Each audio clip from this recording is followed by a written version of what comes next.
A mother walks in and sees her kids doing the unimaginable.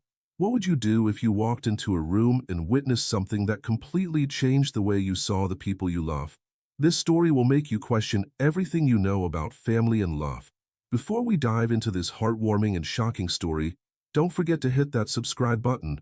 You won't want to miss more incredible stories like this one. The morning light painted golden streaks across Laura Davidson's pristine kitchen countertops, casting shadows that danced like memories of simpler times. At 42 years old, she stood at her window, manicured nails wrapped around her third cup of coffee, watching the suburban world wake up beyond her carefully landscaped yard. The aroma of French roast filled her modern kitchen, a space that looked like it belonged in a magazine spread. Everything in its place, everything perfect, perhaps too perfect. The weight of her Cartier watch seemed heavier than usual this morning, each tick a reminder of minutes slipping away, of moments lost in the relentless pursuit of what she had always believed was success. Her reflection in the window showed a woman who had achieved everything society said she should want.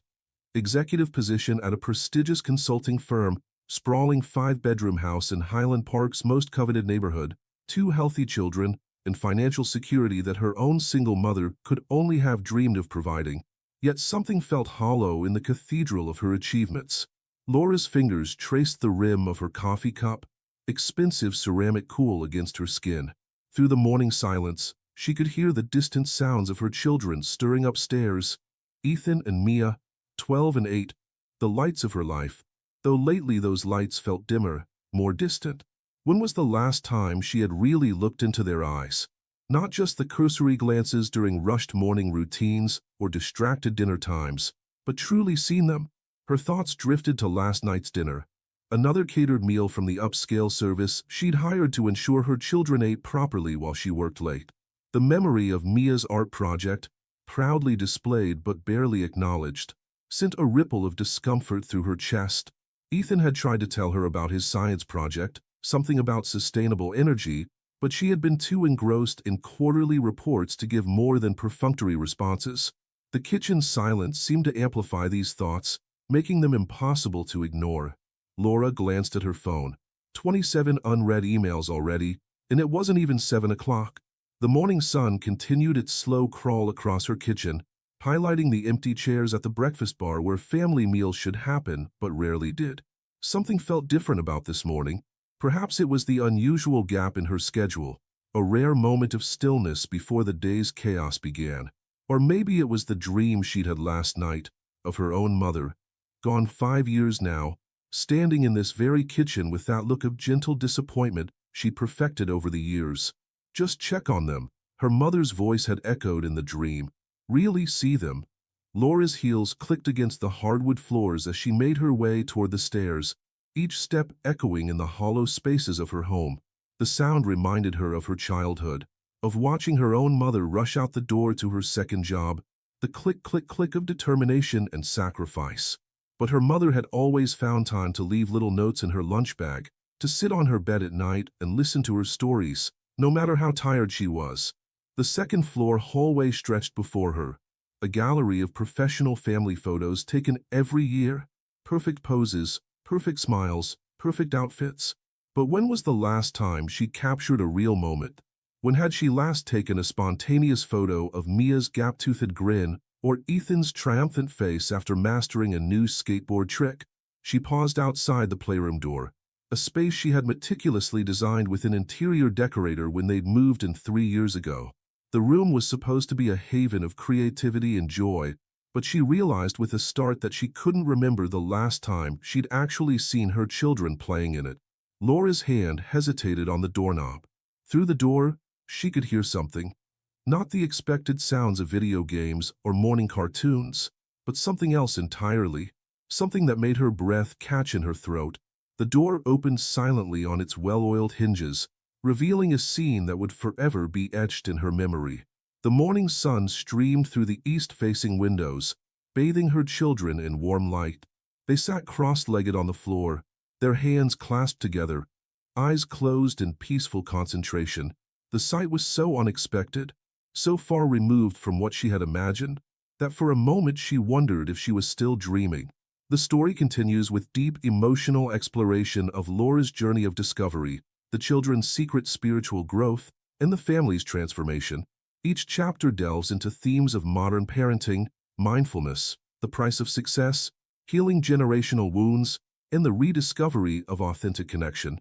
The narrative weaves together multiple storylines including Laura's professional challenges, her children's individual growth journeys, their impact on their community, and the ripple effects of their transformation on others around them. The expanded version includes detailed backstory about Laura's own childhood, her relationship with her late mother, the children's father's absence and its impact, and the various ways the family learns to heal and grow together. It explores themes of mindfulness, emotional intelligence, the importance of presence over presence, and the ways children often become our greatest teachers. The stillness of the moment stretched like golden honey across the playroom floor. Laura felt rooted to the spot, her breath caught in her throat as she watched her children, her busy, modern, supposedly screen-addicted children, sitting in perfect meditation. Scattered around them were books she'd never noticed before, The Power of Now for Young People, Mindfulness for Kids, Teaching Peace in a World of Conflict. These weren't the latest video games or trendy toys she'd been buying to compensate for her absence. These were tools for inner growth that her children had somehow found on their own. Ethan's face, usually creased with the early adolescent worry of fitting in at middle school, looked serene. His shoulders, which had lately begun to hunch under the weight of his overstuffed backpack and social expectations, were relaxed and straight.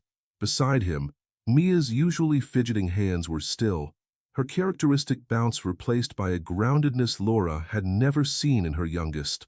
A car horn blared in the distance, breaking the spell. Laura's designer heel caught on a meditation cushion, sending her slightly off balance. The sound caused both children's eyes to flutter open, and for a moment, the three Davidsons stared at each other across a gulf of unspoken revelations. "Mom," Ethan's voice carried a note of surprise, but not embarrassment. This, perhaps, was what struck Laura most, her preteen son, at an age where children typically hide everything from their parents, seemed completely at peace with being discovered in this vulnerable moment. Mia's face broke into a sunshine smile. "We were just doing our morning practice. Want to join us?" Morning practice. The words hit Laura like a gentle thunderbolt. How long had this been happening right under her nose? While she'd been rushing through her power breakfast smoothies and urgent email responses, her children had been cultivating inner peace. I didn't know you were interested in meditation," Laura managed to say, her normally confident voice slightly shaky. She took a step forward, then another, drawn by something she couldn't quite name. Ethan's face softened with understanding beyond his years. "Mrs. Rodriguez in the aftercare program introduced us to it. Remember when I was having trouble sleeping after Dad left?" The mention of their father sent a familiar pang through Laura's chest. David's departure 3 years ago had been like a controlled demolition, clean, professional, and devastating. He'd moved to Singapore for a temporary assignment that had become permanent, leaving Laura to navigate single parenthood while maintaining her executive career.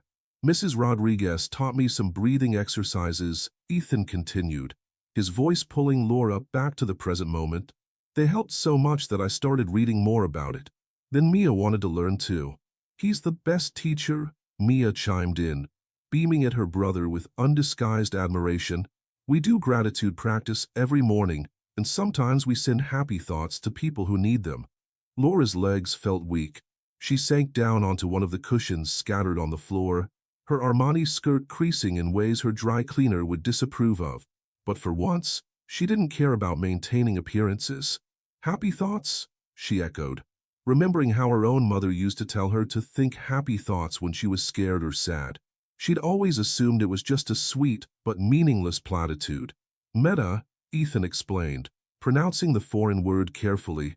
"It means loving-kindness meditation. We learned about it from the books. You imagine sending love and good wishes to people, first to yourself, then to people you love, then to people you find difficult, and finally to everyone in the world." Laura's throat tightened. Do you send these thoughts to your father?" she asked carefully, immediately regretting bringing him up again. But Ethan just nodded, his face peaceful. "To Dad, To you, to everyone at school, even to Jeremy Martinez, who always tries to make fun of my science projects. And to Ms. Phillips, Mia added, referring to Laura's demanding boss who frequently kept her at the office late into the evening. A laugh bubbled up in Laura's throat, threatening to turn into a sob. Her children had been practicing forgiveness and compassion while she'd been nursing grudges and resentment, pushing harder at work to prove she could succeed as a single mother, missing the profound transformation happening within her own home. "We've been worried about you, Mom," Ethan said quietly, his hand reaching out to touch hers. His fingers were warm, steady. When had her little boy's hands grown so sure, so strong? "Worried? About me?" Laura's voice cracked slightly. She was supposed to be the one worrying about them, protecting them, providing for them. "You work so hard," Mia said, scooting closer to lay her head on Laura's lap, a gesture she hadn't made in months. "We see you getting tired and sad. That's why we've been sending you extra love in our meditations." The weight of Mia's head on her lap, the warmth of Ethan's hand on hers, the morning sun streaming through the windows. It all became too much. Tears spilled down Laura's cheeks, falling onto her silk blouse, leaving small dark circles like punctuation marks in the story of her life. "I'm so sorry," she whispered, but Ethan shook his head. "That's not what this is about, Mom. Meditation teaches us not to judge ourselves or others. We just notice, accept, and choose how to move forward." Laura stared at her son in amazement. When had he become so wise? She'd been so focused on making sure he got into the right colleges, took the right extracurriculars, maintained the right grades, that she'd completely missed his spiritual evolution. Can you teach me?" The words came out before she could stop them, before her usual protective walls could rise up. Her phone buzzed in her pocket, probably Miss Phillips wondering why she wasn't early for their 7:30 meeting. For the first time in years, Laura let it buzz. Ethan and Mia exchanged a look that spoke volumes, a silent conversation between siblings that Laura had never noticed before. They shifted on their cushions, creating a perfect space for her between them, as if they had been saving this spot all along, waiting for the day their mother would finally join their sacred morning ritual. "First, you have to get comfortable," Mia instructed, her voice taking on the gentle authority of a seasoned teacher. "And Mom, those shoes probably aren't very good for sitting cross-legged." Laura glanced down at her $400 heels and felt a sudden urge to laugh at the absurdity of it all. Without hesitation, she slipped them off, along with her suit jacket. The plush carpet beneath her feet felt like an embrace she hadn't known she needed. "Like this?" she asked, attempting to mirror her children's posture. Her muscles, tight from years of corporate tension, protested slightly. "Almost," Ethan said, reaching out to adjust her shoulders gently. "Try to imagine a string pulling you up from the crown of your head, making your spine straight but not stiff. Like a puppet, but in a good way. And your hands can rest on your knees, palms up or down. Whatever feels right," Mia added, demonstrating with her own small hands. Laura followed their instructions, marveling at how natural they made it seem. Her phone buzzed again in her discarded jacket, but it felt distant now, like a message from another world. The morning sun had crept higher, warming her back through her silk blouse, and for the first time in years, she felt truly present in her own home. "Now comes the most important part," Ethan said, his voice dropping to a softer register. "Breathing. Not the kind we do without thinking, but really noticing each breath. Like it's the most interesting thing in the world. Like when you smell fresh cookies." Mia chimed in, making both Laura and Ethan smile. "Close your eyes if you want to," Ethan continued. "Some people find it easier that way at first." Laura let her eyelids fall shut, suddenly aware of how tired they were from staring at screens and spreadsheets. The darkness behind them felt soft, welcoming. "Now, we usually start with 3 deep breaths," Ethan explained, "just to let our bodies know it's time to be still." Together, they took 3 breaths. Laura was startled by how loud her own breathing sounded in her ears, how she could feel her chest rise and fall, how the simple act of inhaling and exhaling could feel so profound when you actually paid attention to it. "Good," Mia whispered, and Laura felt her daughter's small hand pat her knee encouragingly. "Some thoughts might come," Ethan said, his voice steady and knowing. Work thoughts, worry thoughts, shopping list thoughts. That's okay. We just let them float by like clouds in the sky. We don't try to push them away, but we don't grab onto them either. Laura almost smiled at how well her son knew her mind already. Thoughts of meetings and deadlines were indeed crowding in, demanding attention, but something about Ethan's words, about his calm presence beside her, helped her let them drift past without their usual urgency. Now, Mia said, her voice taking on a dreamy quality, we're going to send love to ourselves first, because Mrs. Rodriguez says we can't pour from an empty cup. Think of something you love about yourself, Ethan suggested. It can be anything. Laura felt tears threatening again. What did she love about herself? She was successful, yes, but that seemed hollow now. She was a provider, but was that enough? Then, unbidden, a memory surfaced of reading stories to Mia and Ethan when they were smaller, doing all the silly voices, making them laugh until they couldn't breathe. The memory filled her chest with warmth. That's perfect, Ethan said softly, as if he could sense the shift in her energy. Now we say in our minds, may I be happy, may I be healthy, may I be safe, may I live with ease. Together, they repeated the phrases silently. Laura felt something crack open inside her chest, not painfully, but like a seed splitting to allow new growth. She thought of all the times she'd pushed herself past exhaustion, denied her own needs, forgotten to be kind to herself in her relentless drive to be the perfect single mother, the perfect executive, the perfect everything. Now we send love to people we care about, Mia explained. That's my favorite part. Think of someone you want to send good wishes to, Ethan added. Without hesitation, Laura thought of her children, sitting here beside her, teaching her how to rediscover her own heart. May you be happy. May you be healthy. May you be safe. May you live with ease. The words felt like a song in her mind, a lullaby she should have been singing all along. Sometimes, Ethan said, his voice barely above a whisper now, we sit here and send love to everyone in the whole world, even the people we don't know, even the people who make us mad. Because everyone needs love, Mom. Everyone. A siren wailed in the distance, and somewhere in the house, an air conditioning unit hummed to life. But here in their circle, these ordinary morning sounds seemed to become part of something larger, something sacred. Laura felt Mia lean slightly against her left side, felt Ethan's steady presence on her right, and knew with sudden clarity that this was what she had been working so hard for all along. Not the house, not the career, not the outward signs of success, but this connection, this love, this moment of pure being. The meditation came to a natural close, like a gentle wave reaching shore. Laura kept her eyes closed for a moment longer, savoring the unfamiliar sense of peace that had settled over her. When she finally opened them, she found both children watching her with expressions that held equal parts love and curiosity. So, Mia asked, bouncing slightly on her cushion, her earlier stillness giving way to her natural exuberance. What did you feel, Mommy? The word mommy, not mom, not mother, struck Laura's heart. Mia hadn't called her that in months, maybe even a year. Somewhere along the line, in the rush of growing up and growing apart, they'd lost that tender intimacy. I felt, Laura paused, searching for words that could adequately describe the experience. In the boardroom, she never struggled for language. Presentations, reports, and strategic plans flowed effortlessly. But this was different. This required a vocabulary of the heart she'd almost forgotten she possessed. I felt like I was finally home, she said at last, her voice soft with wonder.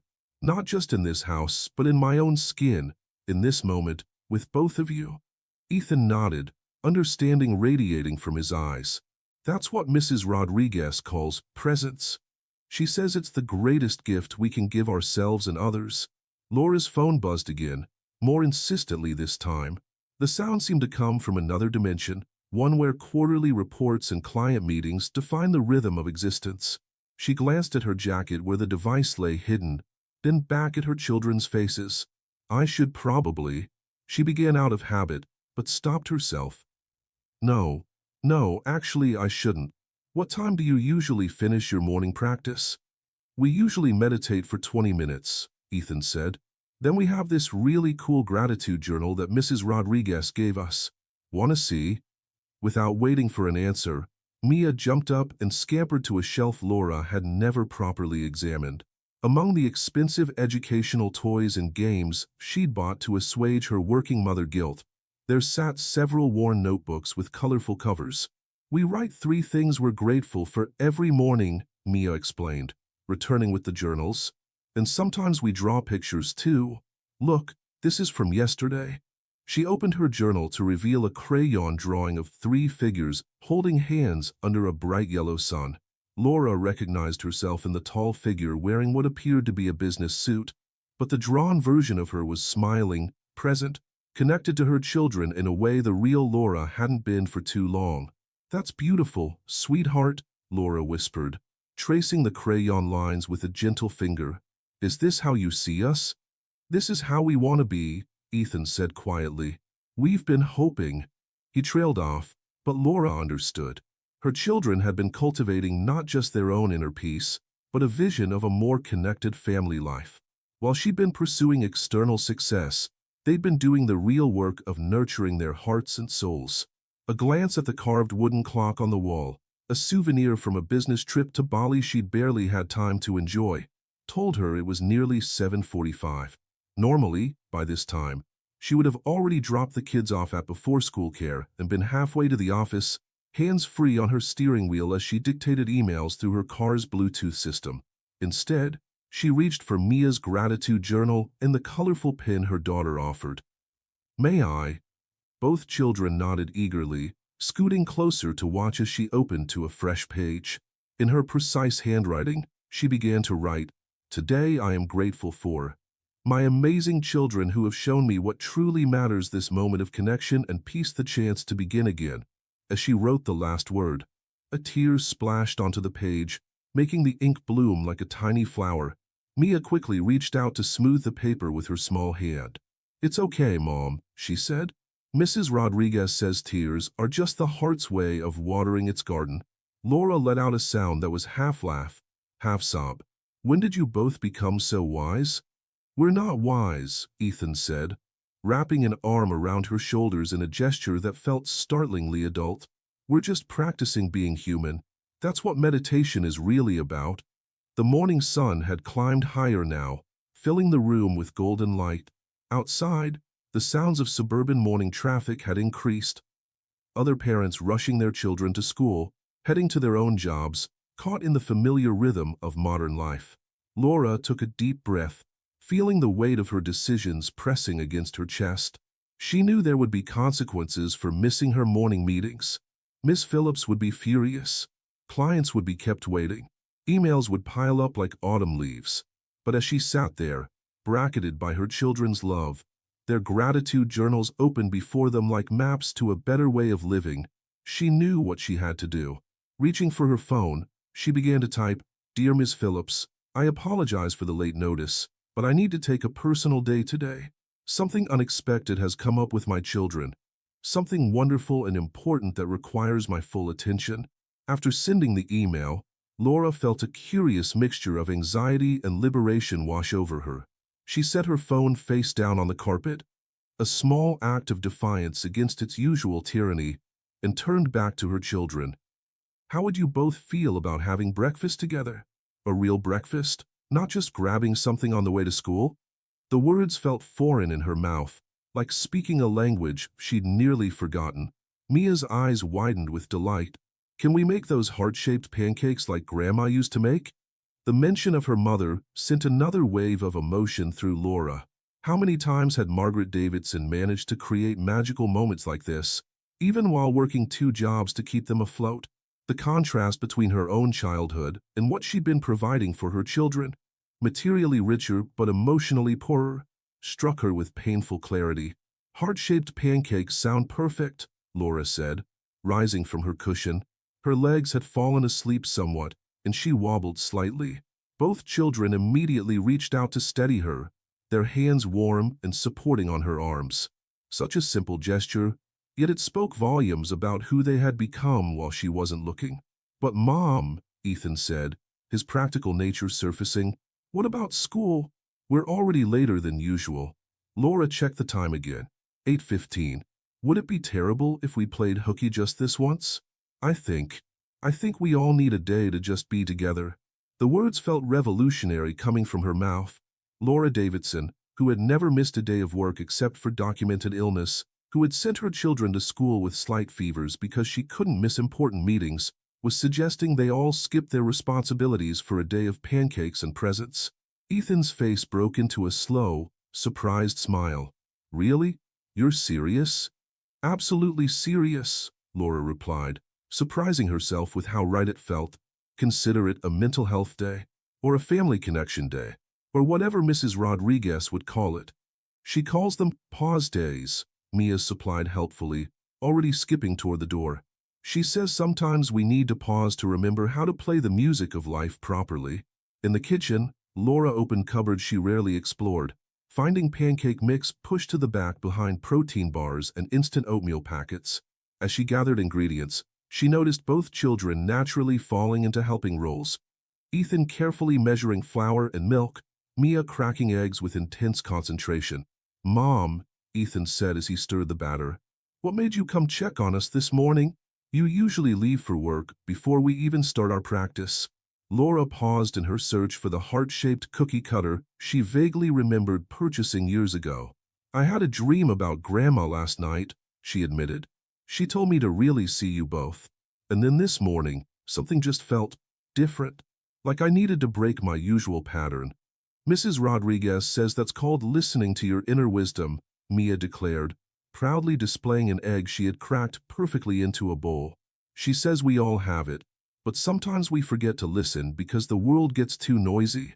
Too noisy, Laura repeated softly, thinking of her typical day filled with conference calls, email notifications, text messages, and the constant hum of expectations. Yes, that's exactly it. As they worked together, Laura noticed things she had been missing. How Ethan's voice had started to deepen slightly, how Mia hummed unconsciously while concentrating, how they moved around each other with a comfortable familiarity born of their morning ritual.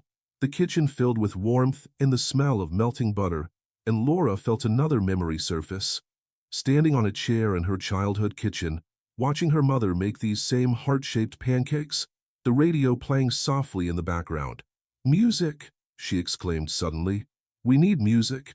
We always used to have music in the morning when I was little. Oh, Mia bounced excitedly. Can we play our meditation playlist? The one with all the pretty nature sounds and soft instruments. Laura nodded, and soon gentle instrumental music filled the kitchen, mixing with the sizzle of pancake batter hitting the hot griddle. As she watched the first heart take shape, she felt tears threatening again. You know, she said, flipping the pancake carefully, your grandmother used to tell me that cooking with love was a form of meditation too. I never really understood what she meant until now.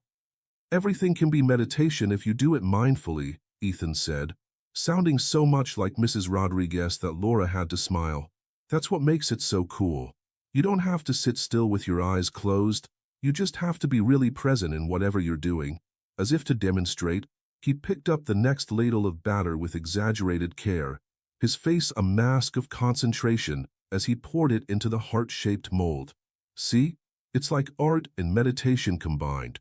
And eating can be meditation too, Mia added enthusiastically. Mrs. Rodriguez taught us about mindful eating. You have to look at your food and appreciate it and smell it and take tiny bites and really taste everything. Laura thought about all her rushed meals, protein bars eaten during conference calls, salads mindlessly consumed while reading reports, dinners interrupted by urgent emails. When was the last time she had really tasted her food? Soon, a stack of golden brown heart-shaped pancakes stood proudly on their best china plate. Not the everyday dishes they usually used, but the special ones that Laura had inherited from her mother and kept safely stored away for special occasions that somehow never seemed to arrive. Before we eat, Ethan said, as they settled around the kitchen island, we usually do our gratitude practice for food. Is that okay, Mom? Laura nodded, touched by their thoughtfulness. Show me how. First, we sit up straight, Mia demonstrated, positioning herself regally on her bar stool. Then we put our hands like this. She formed a small bowl shape with her hands in front of her heart. And we take 3 breaths while we look at our food, Ethan added, really seeing it, appreciating everyone who helped bring it to us. The farmers who grew the wheat, the people who made the ingredients, the ones who brought it to the store. Laura felt a lump form in her throat as she watched her children practice this simple ritual of appreciation. How many meals had she provided without thought, focusing only on nutrition facts and convenience? Here were her children, teaching her to find sacredness in scrambled eggs and pancake mix. Then we say thank you, Mia continued, either in our heads or out loud. Today, I want to say it out loud. She closed her eyes, her small face serious. Thank you for this yummy breakfast. Thank you for Mommy making heart pancakes like Grandma. Thank you for this special day together. Thank you for the food, Ethan added solemnly, and for Mom taking time to be with us, and for the chance to share our practice with her. Laura felt the words rise from somewhere deep inside her. Thank you for my amazing children, who have shown me what truly matters. Thank you for this moment of peace. Thank you for second chances. They began eating in a silence that felt comfortable, sacred even. Laura watched in amazement as both children took small, deliberate bites, chewing thoughtfully. She tried to follow their example, really tasting the sweetness of the maple syrup, the fluffy texture of the pancakes, the subtle hint of vanilla she'd added to the batter on impulse. Mom, Mia said after a while, maple syrup dotting her chin. Your phone is doing the angry, buzzing thing again. Laura realized her phone had indeed been vibrating intermittently throughout their breakfast preparation and meal. In her old life, was it really just an hour ago? She would have immediately grabbed it, apologized, and stepped away to handle whatever crisis awaited. Now, she found herself hesitating. Mrs. Rodriguez taught us about something called boundaries, Ethan said carefully, watching her internal struggle. She says they're like invisible fences that protect our peace. And what do you think about boundaries? Laura asked, genuinely curious about her son's perspective. I think. Ethan paused, choosing his words with characteristic thoughtfulness. I think they're like the walls of our house. They don't keep everything out, but they help us choose what to let in and when. Like, we have doors we can open when we want to connect with the outside world, but we also need walls to have a safe space inside. Laura stared at her 12-year-old son in amazement. When had he developed such wisdom? While she'd been focusing on his grades and extracurricular activities, he'd been developing an emotional intelligence that far surpassed her own. What if, she began slowly, what if we made some family boundaries together? Rules about phones and work and time together. Both children's faces lit up with hope and surprise. Could we really? Mia asked, bouncing slightly on her stool. Could we have special no-phone times like Mrs. Rodriguez talks about? And maybe regular meditation times together? Ethan added, trying to contain his excitement but failing. Not just when you happen to find us, but planned times? Laura reached for her still buzzing phone, but instead of checking her messages, she turned it off completely, something she hadn't done in years. The silence that followed felt like a door closing on one world and opening to another. Let's make a list, she said, reaching for Mia's gratitude journal and turning to a fresh page. What kind of family do we want to be?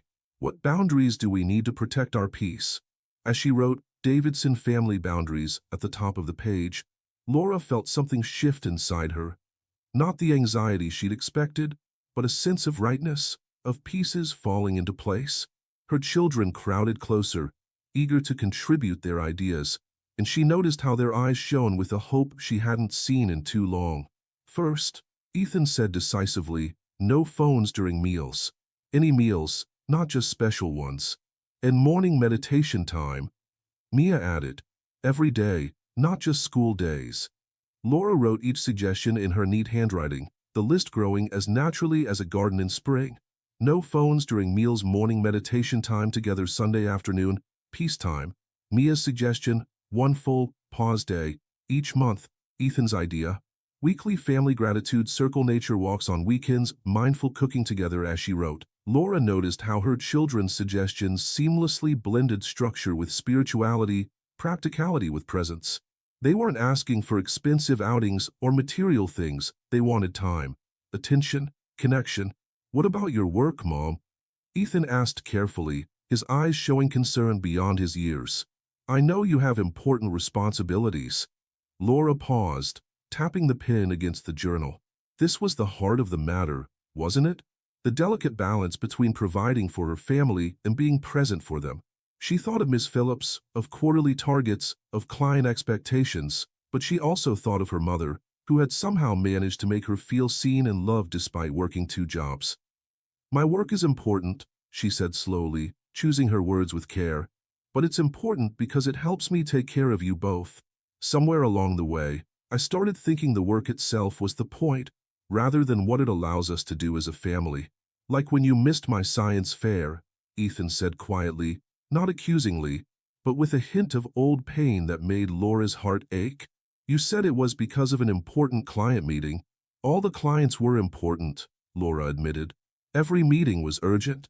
Every email needed immediate attention. But looking back, none of them were as important as being there for you." Mia, who had been unusually quiet, suddenly perked up. "Mrs. Rodriguez says sometimes we need to repot ourselves, like her office plants.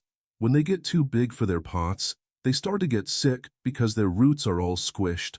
So she gives them bigger pots with room to grow." Laura and Ethan both stared at Mia for a moment before breaking into laughter.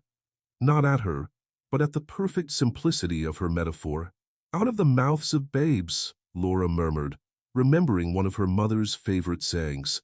"So maybe," Ethan said, building on his sister's insight, "we need to repot our family, give our roots more room to grow." Laura felt tears spring to her eyes again. They seemed to come so easily now, these healing tears. "Yes," she whispered. "Yes, that's exactly what we need to do." She turned to a fresh page in the journal and wrote at the top, "Repotting the Davidson family." Below it, she began a new list. "I commit to delegating more at work, setting clear boundaries with clients about my availability, being fully present during our family times, learning meditation for my wise children, honoring our new family rituals, remembering what truly matters." As she wrote, she felt both children's arms wrap around her, their warmth seeping through her silk blouse, grounding her in the present moment. The morning sun had moved higher in the sky, casting long rectangles of light across their kitchen floor. In the distance, she could hear lawn mowers and children playing, the ordinary sounds of a weekday morning in their suburban neighborhood. "What should we do with our pause day?" Mia asked, her voice muffled against Laura's shoulder. Laura looked around their kitchen, at the remains of their mindful breakfast, at the gratitude journal filled with their hopes and plans, at the meditation cushions they'd brought down from the playroom. An idea began to form. "What if," she said slowly, "we turned our house into a meditation space?" "Not the whole house," she added quickly, seeing their surprised expressions. "But maybe we could create little corners of peace in each room, places where we can pause and breathe and remember what's important." Ethan's face lit up. "Like the peace corner Mrs. Rodriguez has in her classroom. We could have cushions and plants, and maybe some of those pretty stones she has. And fairy lights," Mia added enthusiastically. "And we could make signs with happy words on them." "We could start today," Laura suggested, feeling a growing excitement. "We could go to that mindfulness store downtown.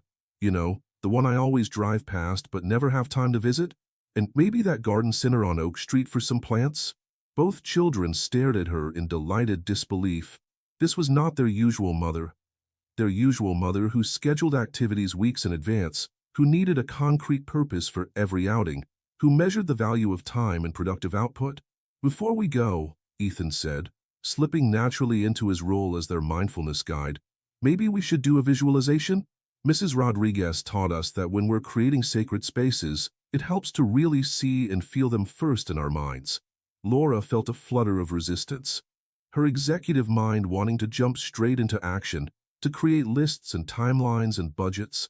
But she caught herself, remembering the peace of their morning meditation. "Show me how." They returned to their cushions, now arranged in a cozy corner of the living room. The morning light had shifted, creating dappled patterns on the expensive but rarely used furniture.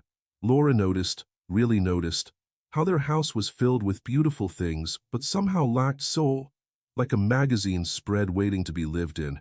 "Close your eyes," Mia instructed, her voice taking on the same gentle authority she'd used during their breakfast blessing. "And imagine our house is like a big hug." Laura closed her eyes, surprised by how easily she could follow her daughter's imagery. She thought of hugs, real ones, not the hurried goodbye squeezes she usually gave, and how they made you feel safe, loved, held.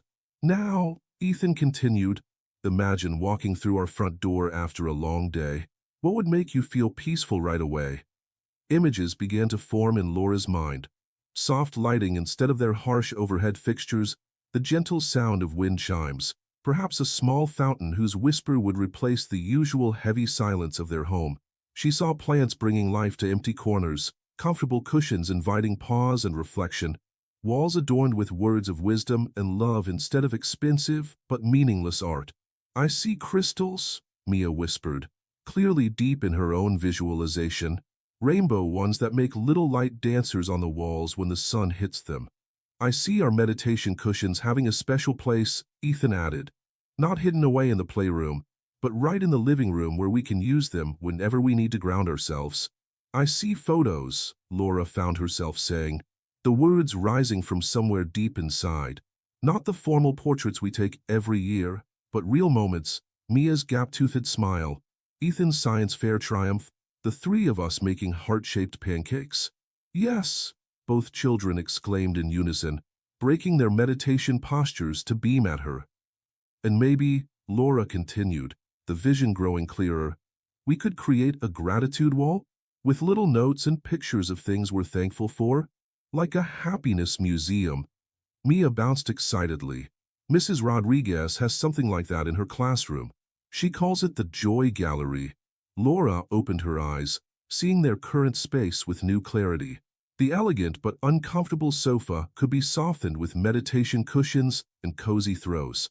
The empty mantelpiece could hold meaningful treasures instead of decorative objects chosen to impress guests who rarely came. "We could start in this room," she suggested, already feeling the space's potential for transformation. "Make it our family's heart space." Ethan nodded thoughtfully. "In meditation, we learn about starting with a stable foundation, like how we focus on our breath first before expanding our awareness. Maybe this room could be our foundation." Laura felt a profound shift in her perspective. How many times had she sat in this room, mentally calculating its monetary value? The designer furniture, the artistic lighting fixtures, the carefully curated decor. Now she was seeing it through new eyes, evaluating its spiritual worth instead. "Let's make a mindful shopping list," she suggested, reaching for Mia's gratitude journal again, but Ethan gently touched her hand. "Maybe instead of a list," he said carefully, "we could just go and see what speaks to us. Mrs. Rodriguez says sometimes the heart knows what we need better than the mind." Laura felt that familiar flutter of anxiety. She was a planner, a strategist, someone who always knew her next 3 moves. The thought of shopping without a detailed list felt almost rebellious. But then she looked at her children's hopeful faces and remembered how this morning's most precious moments had come from breaking her usual patterns. She took a deep breath, feeling the last bits of her rigid corporate armor falling away. "You're right," she said, delighting in their surprised smiles. "Let's just go explore. But first..." She pulled out her phone one last time, opened her calendar app, and with a decisiveness that surprised her, blocked out every Friday morning for the next year with a new recurring event, family meditation time, and no meetings. The drive downtown was different from their usual rushed commute to school and work. Laura found herself driving more slowly, noticing things she'd overlooked in her usual race against time. Mia pointed out a family of cardinals and a flowering cherry tree, while Ethan remarked on how the morning light made the city's glass buildings look like they were filled with liquid gold. "Mom," Ethan said as they waited at a red light, "you're humming." Laura realized he was right. The gentle meditation music from their breakfast was still playing in her mind, and she had been unconsciously humming along. When was the last time she had hummed? When was the last time she had felt light enough to make music, even unconsciously? "Grandma used to hum all the time," Mia observed from the back seat. "Remember when she visited last summer? She hummed while she folded laundry and when she watered her plants. The mention of their grandmother's last visit before her passing brought a bittersweet ache to Laura's heart. Her mother had tried to tell her then, hadn't she? Laundry can be a meditation, dear, she'd said, carefully folding sheets into perfect squares. Every household task can be a prayer if you do it with love. They pulled into a parking spot in front of the Mindful Home, a store Laura had driven past countless times but dismissed as too whimsical for her practical lifestyle. The window display featured crystal sun catchers throwing rainbow light across hand-woven meditation cushions and delicate wind chimes. "Before we go in," Laura said, turning in her seat to face her children, "let's do what Ethan suggested. No lists, no plans. Let's just feel what feels right." Both children nodded solemnly, though Mia was practically vibrating with excitement. As they stepped out of the car, Laura instinctively reached for her phone to check messages, then stopped herself. Instead, she reached for her children's hands. The store's interior was a revelation. Unlike the stark minimalism of her favorite home decor boutiques, this space felt alive, organic. The air was scented with sage and lavender, and somewhere, water trickled over stones. Wind chimes hung at different heights, creating a gentle symphony with each opening of the door. "Welcome to the Mindful Home," a warm voice greeted them. The speaker was a woman about Laura's age, but where Laura wore her usual armor of designer suits and perfect makeup, this woman was dressed in flowing layers of natural fibers, her silver-streaked hair loose around her shoulders. "I'm Maya. Feel free to explore and let the space speak to you." Laura started to reach for her phone again. Her usual response to any interaction was to check the time, to calculate how long they could spend here before moving on to the next task. But Mia tugged at her hand. "Look, Mommy, it's just like Mrs. Rodriguez's Peace Corner." In a cozy nook, cushions and muted earth tones were arranged around a low table made from a slice of ancient tree trunk. On the table, a small copper fountain created the water sound they'd heard, its basin filled with smooth river stones. Above, crystals hung at different lengths, catching the morning light and scattering it like frozen rainbows. "It's perfect," Ethan breathed, already moving toward the cushions. "Mom, feel these, they're like sitting on clouds." Laura ran her hand over the nearest cushion, expecting scratchy natural fibers. Instead, she found herself touching something impossibly soft yet supportive. The fabric was hand-dyed in subtle gradients of blue and green, reminiscent of ocean depths. "Those are meditation cushions filled with organic buckwheat hulls," Maya explained, coming to stand beside them. "Each one is unique. The dyes are made from plants grown in our community garden. We're creating sacred spaces in our home," Mia announced proudly, "because we're repotting our family." Instead of finding this statement odd, Maya nodded as if it made perfect sense. "The most important thing about creating sacred space," she said, "is that it reflects the hearts of the people who will use it. What speaks to your hearts today?" Laura expected her children to rush off in different directions, their usual shopping behavior.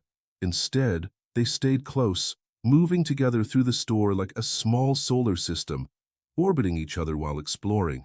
They discovered singing bowls that made their whole bodies hum when struck, prayer flags hand-painted by local artists, strings of soft lights made from sustainably harvested sea glass. Each discovery led to conversations about where it might belong in their home, what feelings it might bring to their space. "Oh," Mia exclaimed softly, stopping before a display of small glass jars filled with rolled papers. Each jar was labeled with words like gratitude, courage, peace, and joy. Maya smiled at Mia's interest.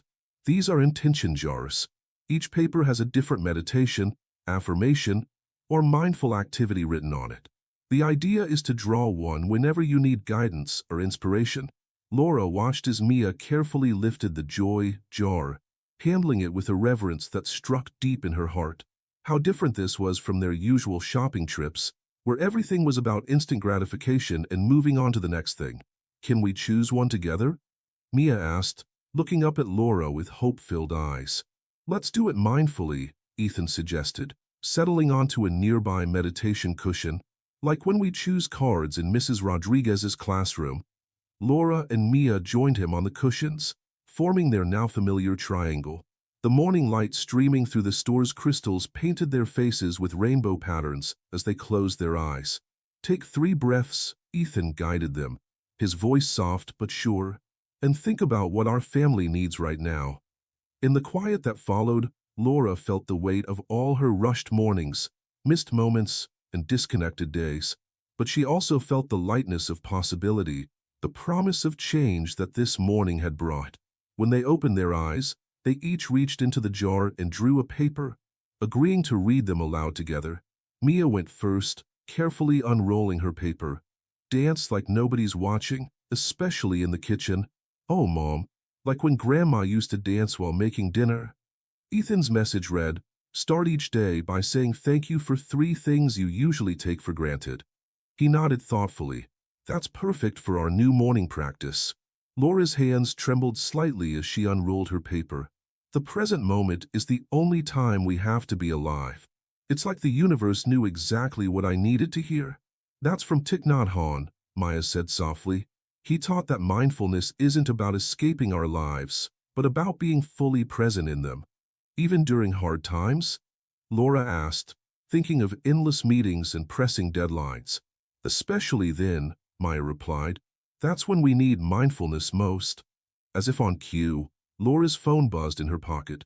But this time, instead of the usual surge of anxiety, she felt something different, a sense of choice, of agency. She could choose how to respond, not just react. "Speaking of being present," Ethan said, gesturing toward a collection of hourglasses in various sizes, "maybe we could use these to help with our family boundaries? Like, when we need to use phones or devices, we could set a time limit." Laura examined the hourglasses, each one filled with sand in different colors: amethyst purple, rose pink, ocean blue. How different from the harsh digital timers she used for productivity tracking. "And look at these," Mia called from another corner. She stood before a wall of framed quotations, each one hand-lettered in flowing script. "Home is where we practice being ourselves. Can we get that for our gratitude wall?" They moved through the store in this way, each discovery leading to deeper conversations about their home and family life. They chose singing bowls that resonated at different tones, one for calling family meetings, another for meditation time, a third for signaling quiet time. They selected plants known for their air-purifying properties, learning from Maya about the mindfulness of plant care. "Plants teach us patience," Maya explained as she helped them choose a peace lily for their living room. "They remind us that growth can't be rushed, that each leaf and bloom has its own perfect timing." The symbolism wasn't lost on Laura. How many times had she tried to rush her children's growth, pushing for achievements and milestones instead of allowing them to unfold naturally? As Maya began wrapping their selections in recycled paper, she paused over the intention jar. "You know," she said, "some families make their own versions of these. They write down their own intentions, memories, or gratitudes and add to them over time. Could we do that?" Mia asked excitedly. "We could write down all our special moments and our favorite meditation quotes," Ethan added. "And memories of Grandma," Laura found herself saying, surprising her children and herself with the suggestion. "All the wisdom she tried to share with us." As Maya carefully wrapped their final selection, a set of hand-carved wooden picture frames for their upcoming gratitude wall, she shared one last piece of wisdom. "Remember, creating sacred space isn't just about the objects you place in it. It's about the intentions and energy you bring to the space every day." Laura nodded, thinking about how different this shopping experience had been from her usual efficiency-driven expeditions. They hadn't just bought things. They'd chosen symbols for their new way of living, each item holding a story and a promise. "Our next stop is the garden center," Ethan reminded them as they carefully loaded their treasures into the car.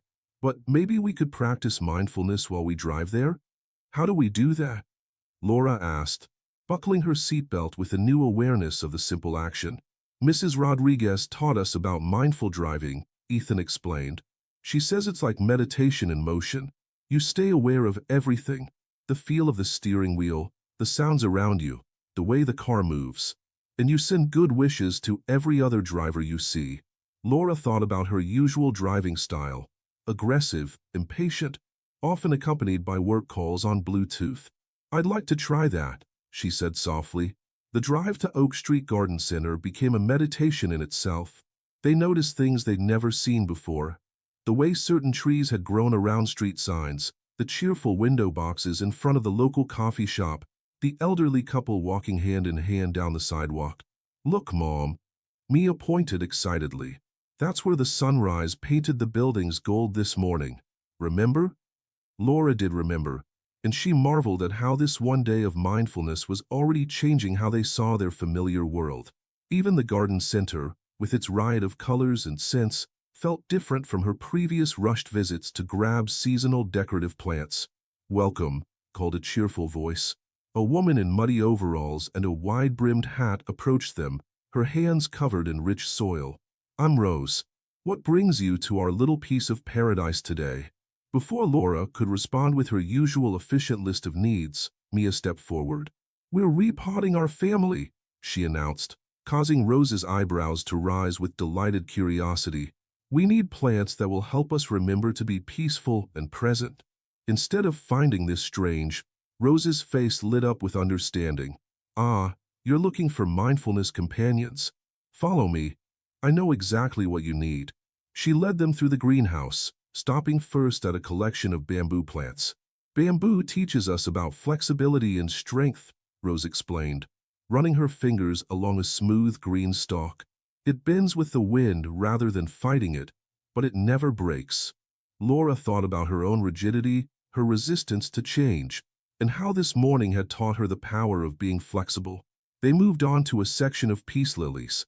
"These are natural air purifiers," Rose continued, "but they also teach us about balance. Too much water, they droop. Too little, they droop. They help us learn to pay attention and find the middle way." "Like meditation," Ethan exclaimed.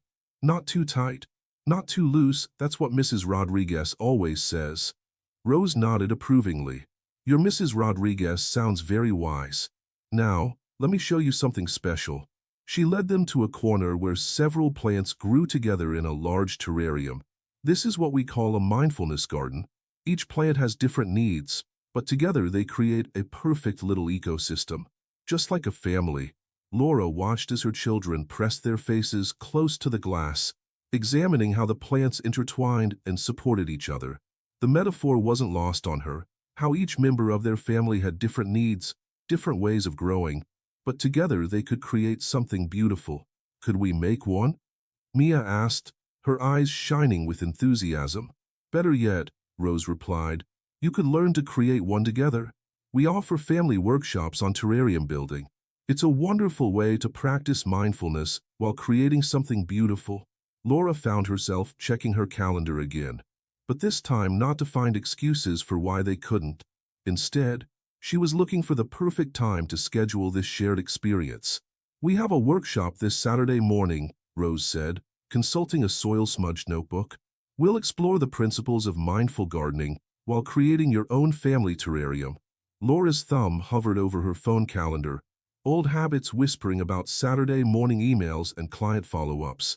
But then she felt Mia's small hand slip into hers, saw Ethan's hopeful expression, and remembered their morning's revelation about what truly mattered.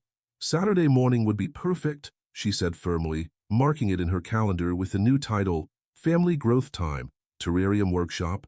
"Until then," Rose continued, "let's find some green friends to start your mindful home transformation. Each plant has its own wisdom to share." She led them to a section of hanging plants.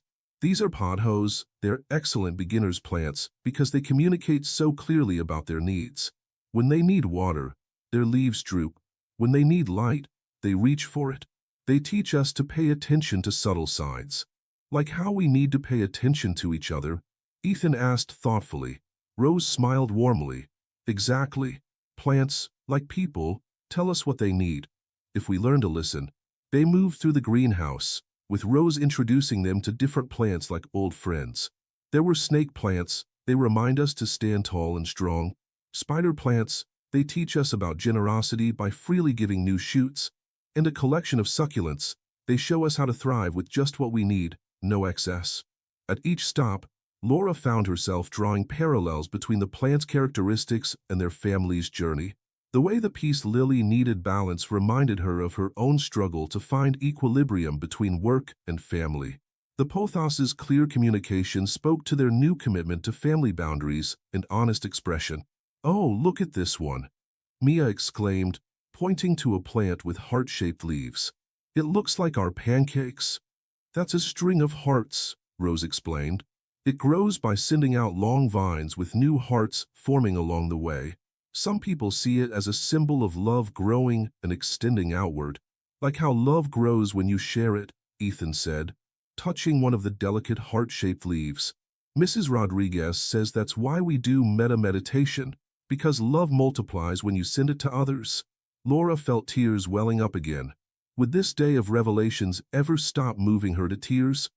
As she watched her son gently examining the plant, his face full of wonder and understanding, how had she missed his growing wisdom, his deepening sensitivity to the world around him? "We should get one for each of our meditation corners," Mia suggested, "so we remember about growing love even when we're in different rooms." Rose began gathering their selected plants, explaining proper care for each one. But instead of her usual approach of quickly noting care instructions on her phone, Laura found herself fully present in the learning process.